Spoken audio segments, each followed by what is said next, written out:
وبيبدأ الفيلم مع شخص اسمه بيتر واللي بيكون واقف في البلكونة لوحده، وبتحاول مراته ماريا إن هي تتكلم معاه لكنه مش بيرد عليها، وفي الآخر بينتحر من بلكونة. وبعدها بنتحرك على ممرضة اسمها يوكو واللي بتكون قاعدة مع واحدة عجوزة اسمها إيما، وده عشان تهتم بالنظافة بتاعة البيت ومعاها. وفي الوقت ده بتسمع أصوات أطفال جاية من الدولاب، فبتحاول تفهم اللي بيحصل بالظبط، لكن بيظهر في وشها كيان مرعب جدا، وفي الآخر بيسحبها على الدولاب. فبيعدي الوقت وبنشوف ممرضة جديدة اسمها كارين، وده عشان تتكلم مع الدكتور بتاع الست العجوزة، واللي بيعرفها إنها لازم تتحرك عليها، وإن أسرتها كلهم اختفوا في ظروف غامضة، وللأسف مفيش حد يقعد معاها الوقت ده كله لحد لما بتوصل على هناك فعلا.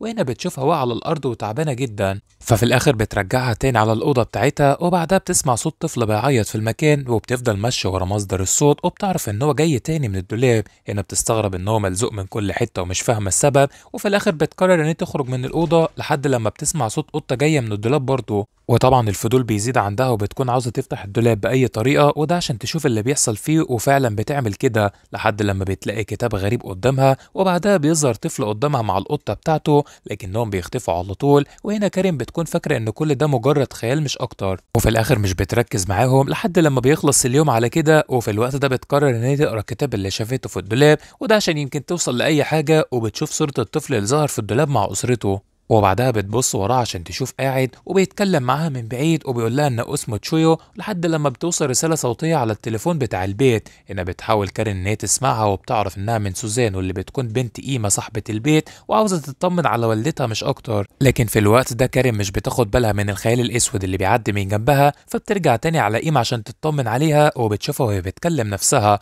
بتحاول تسألها هي بتكلم مين بالظبط، فبتعرفها ان في كيان بيتواصل معاها كل يوم ومش عاوزة يخرج من حياتها، لحد لما بيظهر جن على السقف قدامهم. وللأسف بيعرفوا إن الكيان ده عبارة عن واحدة ست، وبتخلص أول لقطة في الفيلم لحد هنا، وبنرجع تاني بالزمن لفترة كبيرة، وده عشان نفهم القصة من الأول. في الوقت ده بنشوف إيما لما كانت بتشتري البيت اللي هي قاعدة فيه دلوقتي، وكل حاجة كانت ماشية طبيعي في الأول لحد لما سوزان بتدخل على الأوضة في الدور التاني. ولما بتروح على هناك بتشوف قطة سودا في الدولاب شبه التمثال، وبتحاول ان هي تدور على امها، وبتشوفها في الاوضه التانيه وهي عماله تبص على السقف. هنا بنعرف ان هي شايفه كل حاجه بس خايفه تتكلم. وفي نفس الوقت بيحاول السمسار يدخل على الحمام، لكن بيشوف ميه سودا في البانيو قدامه، وطبعا بيحاول ان هو يفضيها بسرعه قبل ما حد يشوفها، ومش بيعرف يعمل كده، لكن في تظهر ايد مرعبه عشان تمسك فيه، وبيشوف كميه شعر في ايده فبيخرج تاني. بعدها بيوصل ماسيو ابن قيم عشان يتكلم معاه، وبيعرفوا ان هم هياخدوا البيت وموافقين عليه.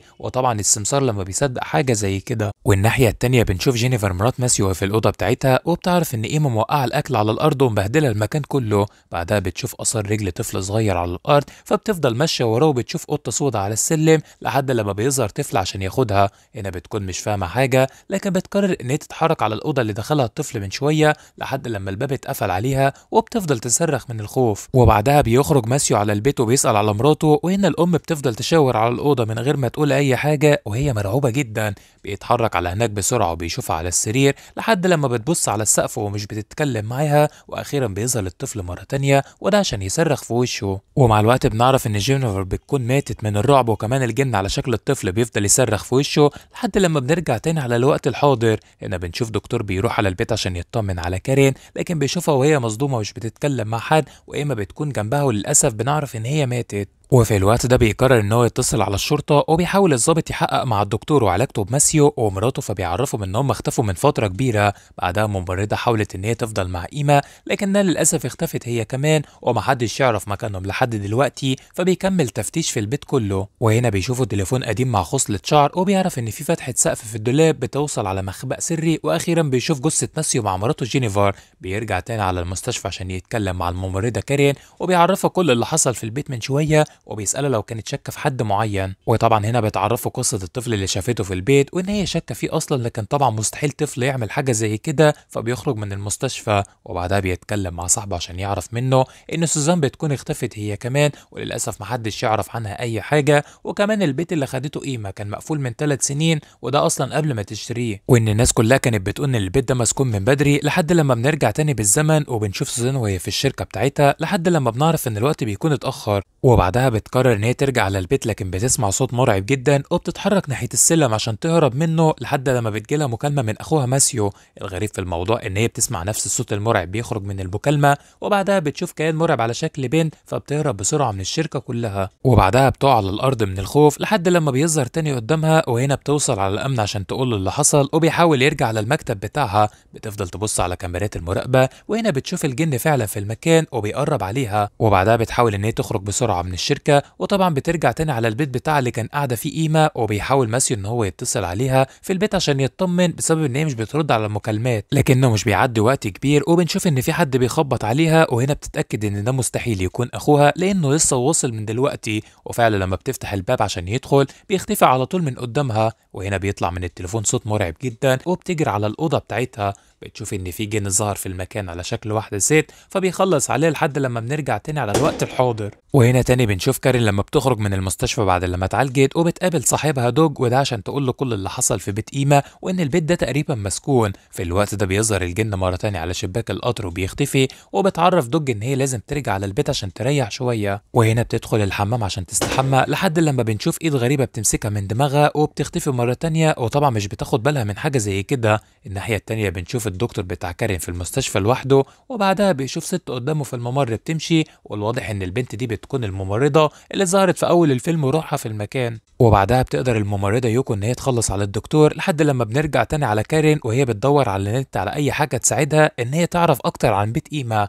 هنا بتشوف ان في اسره يابانيه كانت ساكنه في البيت من حوالي 3 سنين، وللاسف كلهم ماتوا في ظروف غامضه، وان هو البيت ده كان ملعون اصلا، والناس كلها اجمعت ان البيت ده اي حد بيدخله بيموت بعدها على طول زي اللي حصل مع بيتر اول الفيلم. فبتكون خايفه جدا على نفسها لانها دخلت البيت. طبعا بترجع على مرات بيتر عشان تفهم اللي حصل معاه قبل ما يموت، فبتقول لها ان في جوابات كانت بتوصل منه وللاسف ما يعرفش هي مين، وتقريبا كده كانت جوابات حب من حد ما يعرفوش. لحد لما في الاخر قرر ان هو يتحرك على البيت ده عشان يشوف مين الست اللي بعتتهم، وبعدها حالته بتتغير تماما وللاسف مات منتحر في الاخر. بتحاول كارين ان هي تشوف صور بيتر قبل ما يموت، وبتلاحظ ان الكيان كان موجود معاه في كل الصور، فبتحاول ان هي تقابل الضابط المسؤول عن القضيه. وهنا بيعرفها ان في 3 بيحققوا في الموضوع بتاع البيت، وللاسف كلهم اختفوا في ظروف غامضه بعد لما دخلوا البيت ده، فحاول ان هو يكمل التحقيق بنفسه. وبعدها عرف ان في اسطوره يابانيه قديمه، وان اي شخص بيموت في بيته بطريقه غير طبيعيه او خارجه عن الطبيعه للاسف القرين بتاعه بيفضل فيه فتره كبيره، وان اي شخص بيدخل بعدها على المكان ده بيخلص عليه. وده تقريبا اللي حصل في البيت اللي اشتريته قيمه، وللاسف مش هيعرفوا ان هم ينهوا اللعنه دي. وفي النهايه المحقق بيتحرك على البيت ده عشان يحرقه ويخلص منه، لكن بيرمي بنزين على الارض، وبعدها بيسمع صوت طفل في المكان عمال يعيط. بيفضل ماشي ورا الصوت لحد لما بيشوفه وقع على الارض وفاقد الوعي، فبيحاول ان هو يفوقه بسرعه، وللاسف بيفضل يبص عليه بطريقه مرعبه جدا. وفي النهايه بيعرف ان القرين اللي في البيت كان لطفل صغير لحد لما بيخلص عليه. وبعدها بنرجع تاني على كارين في البيت بتاعها، بتسمع رساله صوتيه جايه من حبيبها دوج، وبيعرفها ان الدكتور بتاعها مات في المستشفى، وان هو هيتحرك على البيت بتاع قيمه، وده عشان يفهم القصه بالظبط. وهنا طبعا بتخاف عليه جدا لانه ممكن يموت بعدها، وبتكون متاكده انه لو دخل على البيت ده هيموت، فبتحاول تلحقه بسرعه لكن الوقت بيكون اتاخر. بنعرف ان هو دخل على البيت، فبتتصل على الموبايل عشان يرد عليها لكن مش بيعمل كده. وهنا بيسمع صوت حركه من وراه، وبنشوف كارين دخلت على البيت هي كمان. وفي الوقت ده بيظهر القرين قدامها عشان يعرفها اللي حصل في الماضي، وبنشوف بيتر لما دخل على البيت ده عشان يعرف مين الست اللي كانت بتبعت له الجوابات. بعدها بنشوف الطفل اللي كل شويه يظهر في المكان على شكل قرين، وبيشوف صور للست مع جوزها لكن وشها بيكون مقطوع منهم كلهم. وبيحاول هنا يقرا المذكرات بتاعتها، وبيتاكد ان دي فعلا الست اللي بتبعت له رسائل الحب، وان هي بتكره جوزها جدا، وان هي كانت بتحب بيتر عشان ذكي ووسيم. هنا بيحاول يخرج من البيت بسرعه بعد لما شاف حاجه مرعبه، فبتتحرك كارين على الاوضه اللي كان فيها وبتشوف المذكرات بتاعتها هي كمان. وفي الوقت ده بنعرف ان جوز الست بيكون شاف المذكرات للاسف، وهنا اكتشف كل حاجه، فقرر ان هو يخلص عليها هي وابنها. طبعا القرين بيظهر مره تانية عشان يخلص عليها لحد لما بتشوف دوج واقع قدامها على الارض وتعبان جدا، فبتحاول ان هي تخرجه من البيت بسرعه. وهنا قرين الست اليابانيه بيظهر معاهم لحد لما بيوصل على دوج عشان يخلص عليه. وطبعا كارين بتكون زعلانه جدا، فبتقرر ان هي تحرق البيت ده كله. في الاخر بتوصل الاسعاف على البيت، والظابط بيكون مستغرب ان كارين لسه عايشه بعد الحريق اللي حصل، والدكتور بيقول له ان هم لحقوها في الوقت المناسب. وفي المستشفى كارين بتشوف قرين الست واقف وراها عشان يطاردها، واللعنه هنا بتكون لسه ما خلصتش، لكن بيخلص فيلمنا لحد كده.